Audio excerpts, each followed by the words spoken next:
नमस्कार दोस्तों। आज हम बात करेंगे कामाख्या माता मंदिर के बारे में। भारत भूमि पर आज भी ऐसे हजारों मंदिर मौजूद हैं जहां चमत्कार होते हैं, जो भक्त के में विश्वास और आस्था को और भी दृढ़ करने में सहायक होते हैं।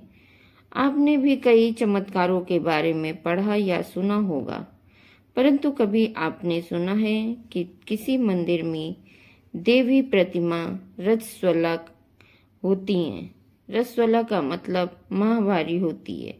अगर नहीं तो आइए आज हम बताते हैं आपको एक ऐसे ही मंदिर के बारे में जहां देवी के रजस्वला होने के सबूत प्राप्त होते हैं। यह जगह है कामाख्या देवी मंदिर। यह गुवाहाटी असम के नीलाचल पर्वत पर स्थित कामाख्या देवी मंदिर देवी के 52 शक्तिपीठों में से एक है और यह शक्तिपीठ तांत्रिक साधनाओं के लिए सर्वश्रेष्ठ माना जाता है।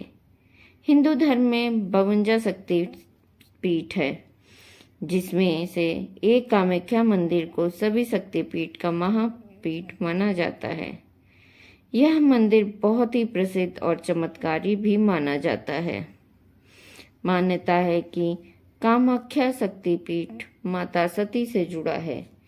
इस मंदिर में मांगी गई सभी मनोकामनाएं जरूर पूरी होती हैं। आपको बता दें कि इस मंदिर देवी दुर्गा या उनके किसी भी स्वरूप की मूर्ति की पूजा नहीं होती। हिंदू धर्म में मानता है कि यह यहाँ कुंड है जिसको हमेशा फूलों से ढककर रखा जाता है। इस प्रसिद्ध मंदिर में माता की योनि की पूजा की जाती है और इस कुंड में हमेशा जल निकलता रहता है। पौराणिक कथा के अनुसार भगवान शिव का विवाह भगवान ब्रह्मा के पुत्र राजा दक्ष की पुत्री देवी की सती के साथ हुआ था। पूरे ब्रह्मांड का अधिपति बनने के बाद राजा दक्ष में बहुत घमंड आ गया था। इस वजह से वह भगवान शिव को बिल्कुल पसंद नहीं करता था।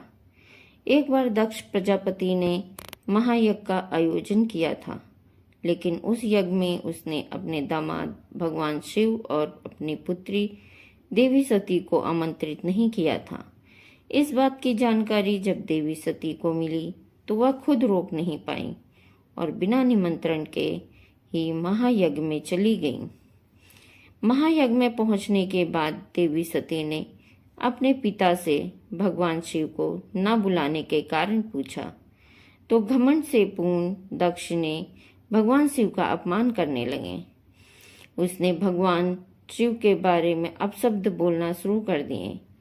अपने पति के लिए इस तरह की शब्द सुनकर देवी सती को बहुत दुख हुआ और उन्होंने अपने आप को यज्ञ कुंड में ही अपने प्राणों की आहुति दे दी।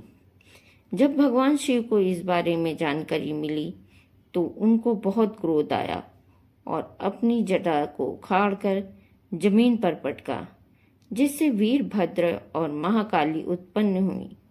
भगवान शिव ने उन्हें दक्ष के यज्ञ को नष्ट करने का आदेश दिया। वीरभद्र ने पल भर में ही दक्ष के यज्ञ को नष्ट कर दिया और उसका सिर काटकर उसी कुंड में फेंक दिया। पत्नी वियोग में भगवान शिव ने अग्नि कुंड में से अपनी पत्नी देवी सती के पार्थिव शरीर को निकाला और कंधे पर उठाकर चले गए। भगवान शिव शरीर को लेकर पूरे ब्रह्मांड में घूमने लगे और क्रोध में तांडव करने लगे, जिससे सृष्टि जलने लगी और चारों तरफ हाहाकार होने लगा। प्रकृति का संतुलन बिगड़ने के भगवान विष्णु ने प्रकृति का संतुलन बनाए रखने के लिए अपने सुदर्शन चक्र से देवी सती के 52 टुकड़े कर दिए। जहां जहां देवी सती के टुकड़े गिरे वहां वहां शक्तिपीठ कहलाए गए। देवी पुराण में 52 शक्तिपीठों का वर्णन किया गया है, लेकिन भागवत में 108 तंत्र चूड़मणि में 52 शक्तिपीठ का वर्णन किया गया है। कामाख्या मंदिर एक वार्षिक प्रजनन उत्सव का आयोजन करता है, जिसे अम्बुबासी पूजा के नाम से जाना जाता है। ऐसा माना जाता है कि इस दौरान देवी का मासिक धर्म होता है। 3 दिन तक बंद रहने के बाद मंदिर चौथे दिन उत्सव के साथ फिर से खुल जाता है। इस पर्व के दौरान कहा जाता है कि ब्रह्मपुत्र नदी भी लाल हो जाती है और इस दौरान शक्ति प्राप्त करने के लिए साधु अलग अलग गुफाओं में बैठकर साधना करते हैं। ये जानकर आपको शायद हैरानी होगी, लेकिन यहाँ के लोग माँ के मासिक धर्म के खून से लिपटी हुई रुई को प्राप्त करने के लिए घंटों लाइन में खड़े रहते हैं।